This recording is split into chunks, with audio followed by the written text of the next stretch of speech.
disclaimer. So my mom's in the audience right now, and she's about to find out a lot about me that I have not yet told her. For those of you who don't know what she looks like, she is the lady over there in the yellow, and right now she's really squirming. Hi Mom, I love you. So one of two things will definitely happen tonight, based off my comments. Either A, I will be disowned, or B, she will send a message to the aunties and they shall collectively disown me together.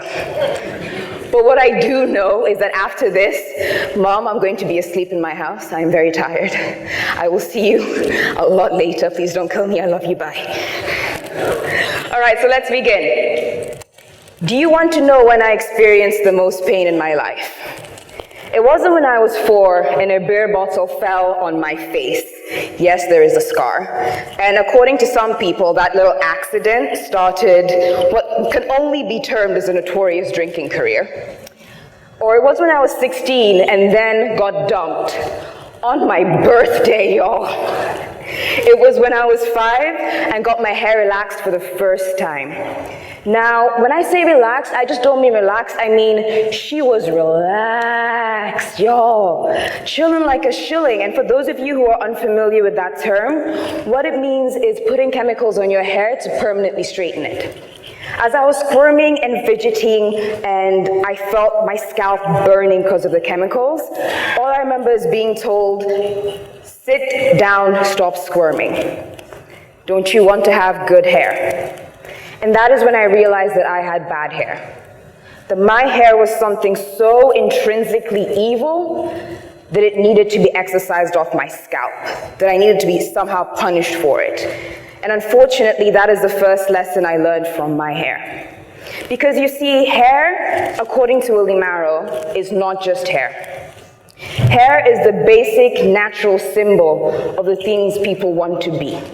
Therefore, if my hair is bad, I am bad. And despite the progress I have made in my life, that is the one lesson that has stayed with me, no matter how many steps forward I take. From a little child that looks like she has to go to the bathroom, that's baby me, to a little girl who looks like she's throwing shade all the time, also me, to a teenager who has no idea what's going on, to a grown adult who can confidently stand here before you and tell you that although life is not about hair, hair is about life. Good evening, my name is Aileen Waitaaga and welcome to my TED Talk. Today, I will try to encourage you to start taking care of your life the way I take care of my hair, with understanding, patience, and faith, and a lot of coconut oil. So let's start with understanding. For the longest time in my life, I did not understand what my hair was, where it was, why it was, how it was, when it was. I didn't know anything. And I know some of you in the audience sitting and thinking, this girl is up here talking about hair, and she doesn't even know where it is. Of course I know what my hair is. Of course I know what hair is. It's a permanent hat for your head. I mean, you all have one. It's the one thing that unites us. But all jokes aside, I fell into the trap of wanting my hair to be like everyone else's. Because if my hair was like everyone else's, it means that my hair had a chance to be good. Remember, the first lesson I learned was that my hair was bad, and that therefore I was bad. But they didn't tell me about everyone else's hair. So I just presumed that everyone else's hair was good. But there's something amazing about black hair. That although these 4 lovely ladies on the screen right now all have natural hair, and one of them is my mom, the one in the middle. The way in which they choose to style it, the way in which they choose to wear it, adorn it, and more importantly, the way in which they choose to take care of it, well, that is what makes it so different. That is what makes black hair unique to every individual. Unfortunately, it took me too long to learn that their hair can never be my hair. And it took me too long to learn that their life can never be my life.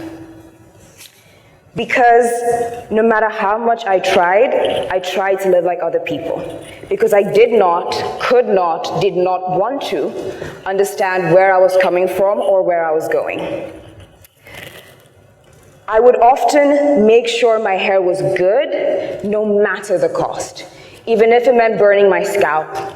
Even if it meant straightening my hair until it smelled like coconut oil was frying onions. Or even if I lost more hair than I grew every year, as long as it was straight, to me, it was perfect. And unfortunately, this extended to my life. Often when I received criticism, I would kill off that part of myself that had been criticized because others told me it wasn't good enough. And the second I started asking questions, the second I started thinking to myself and trying to understand where I was coming from and where I wanted to go, that is the second I became aware of the damage I'd caused my hair. Because you see, understanding leads to a certain awareness of the damage that you have caused in your life. If you take that time to ask the questions, to experiment, you will become more aware of this damage. You'll become more aware of the good as well. But it'll breed, more importantly than that, a certain kind of intentionality. Because you will now make sure that every action has a purpose. That every action is in service towards a much larger goal that you have defined for yourself. And for me, my goals changed from having long hair to healthy hair. Intrinsically as well, I went from caring what other people thought about me to what I thought about myself and what it meant for me to be healthy. So while understanding created these goals, patience has helped me execute them. I know most of us here can agree that patience is a virtue, but for me, for most of my life, patience was a vice.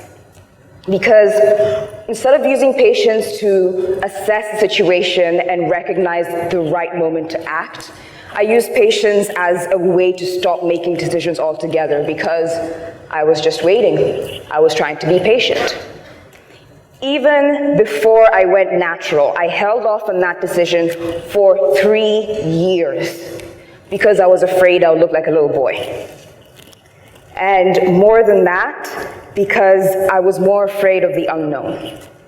But you see, now that I have had my natural hair for a while, I have had to learn how to be patient.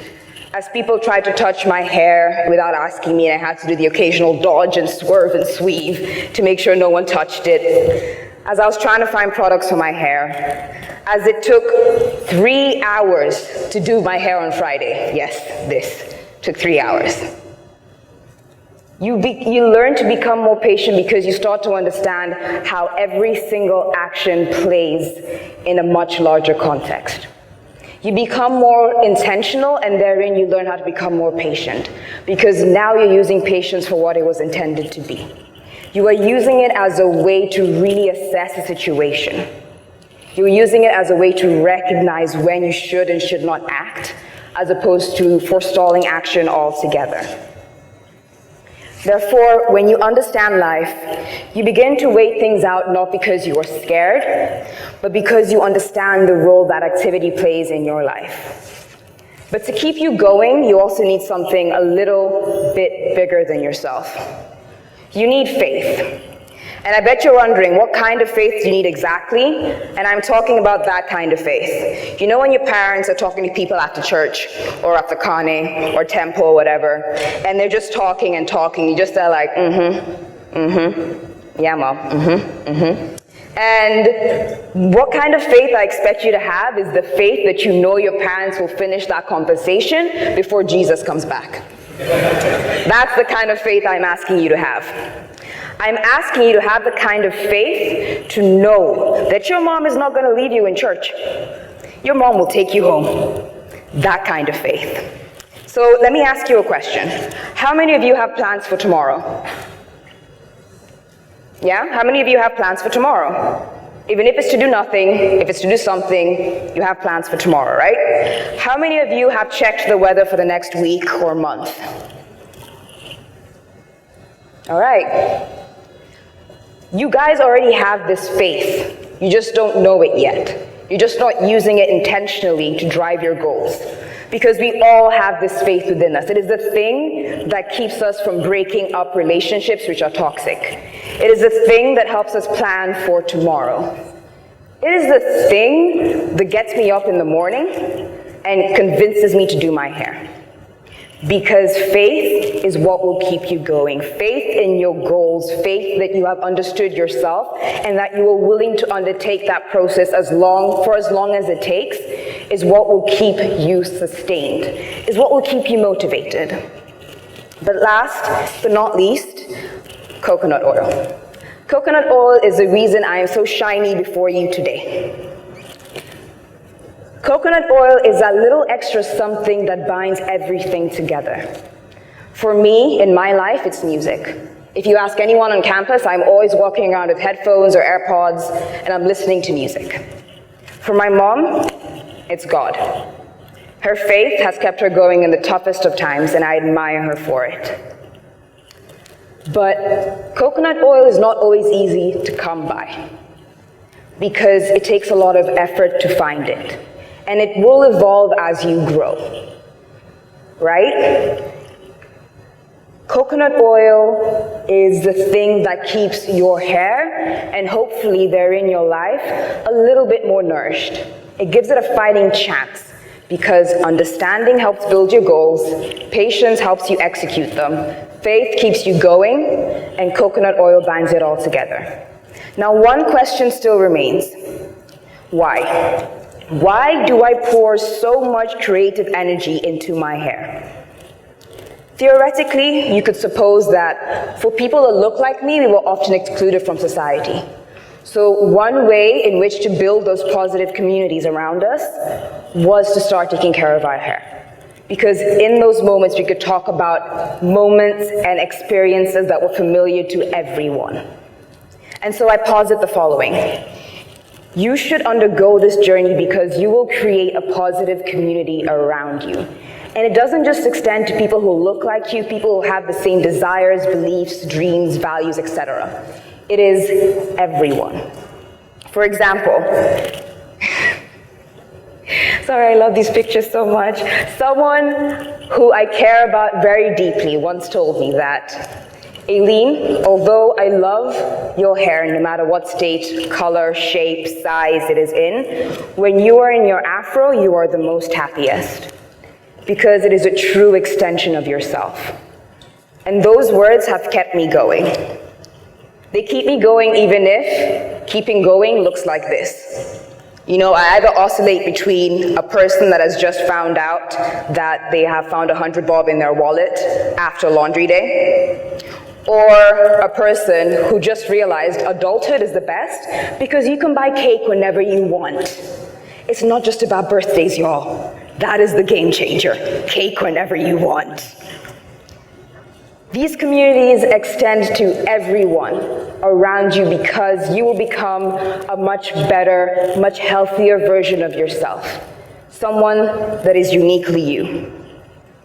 And so I want to tell you that I went from that to that. I went from an 8-year-old that looks like she was just told she's the father of a baby to, I think I was 19 in that picture, 20, who can successfully catfish people into thinking she has clear skin.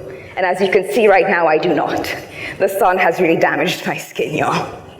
But the difference in confidence between those two pictures is huge. The difference in body language is huge.